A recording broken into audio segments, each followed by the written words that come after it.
Okay, so it was really important to me that I made this video as soon as humanly possible, and so I'm driving home. Well, I'm actually driving back to Home Depot to return a pallet jack. So I have a story, and I'm hoping that this is my dawn of being a billionaire. I'm hoping that this is what catapults me into the future, but you need a little explanation for what I just went through for today.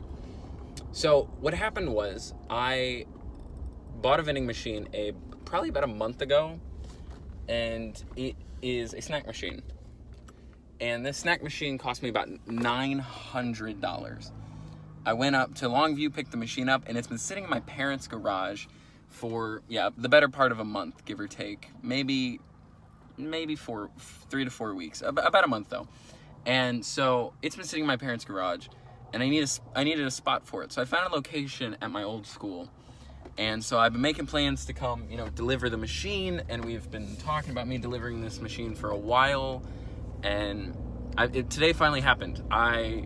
Everything was kind of in motion, and I was like, you know what, screw it, I'm doing it, I'm pulling the trigger, because I was tired of having this machine just sitting there not bringing in an income, and there's just too many things that I needed to figure out.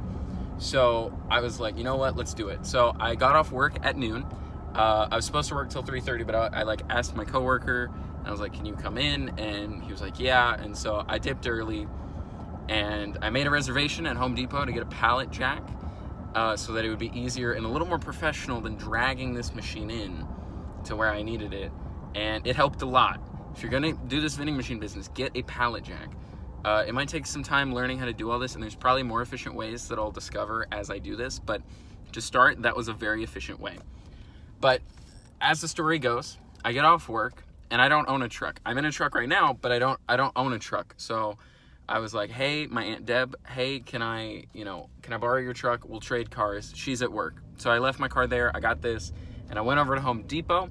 I didn't have my license on me. I had a photo of it, but they wouldn't scan it. So I didn't know where my wallet was, but I was like, it won't be a big deal. I thought it was in my car. It wasn't. So I went from Home Depot to my house, looked for it, wasn't there. Went to my car, looked for it, wasn't there. Decided to go back home, look for it, still wasn't there. And so I was starting to think that it was in my backpack. So I texted my girlfriend who's at jury duty today, and I was like, hey, is my backpack in your car? She was like, yes. And so I was like, I need it, I need to look for it. So I went, met her at the courthouse, took her keys, went to her car, got my wallet. I noticed that somebody in the driveway, the little parking lot, their car was broken down and they needed a jump start. And I'm in a giant big rig today, so I was like, you know what? I'll give you a jump. So I stopped, I gave him a jump. I hope they made it home safe. But anyway, so I went then from the courthouse, and I went back to Home Depot, and I was like, hey man, back, here's my license. And he's like, great. Because you were late, you owe us another $50, but we'll just refund the other 50, so it'll go back to your account tomorrow. So that was fine, but I got the pallet jack, and I realized as I'm putting the pallet jack into the truck, is the machine and the pallet jack will not fit. There's just no way to practically fit the two of them. And so I made the executive decision. I was like, can I come to the school, drop off the pallet jack, go back to my parents' house, get the machine loaded up, and then come to the school and then put it on the pallet jack and install it? And she's like, sure. But I needed to do all this.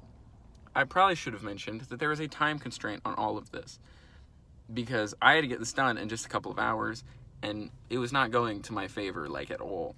So I do that. I go to my parents' house, I load up the machine as best as I can. It almost killed me, but whatever.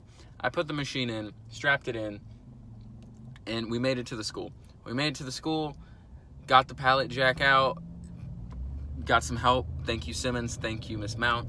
And we got the machine into the school. It took some time, took some wobbling, took some teamwork, some angles, it's a big machine. I don't know how much it weighs. I'd guess probably like 600 pounds. But yes, we put it in, and the reason I'm telling this story is I've had a lot of ideas over the years, and I've been an entrepreneur as long as I can remember. I did photography as a business. I did the sell candy thing. Everyone did that.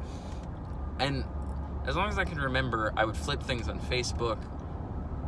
I just do things to make money and find a way to better the people, the community, my life around me through running a business of any kind.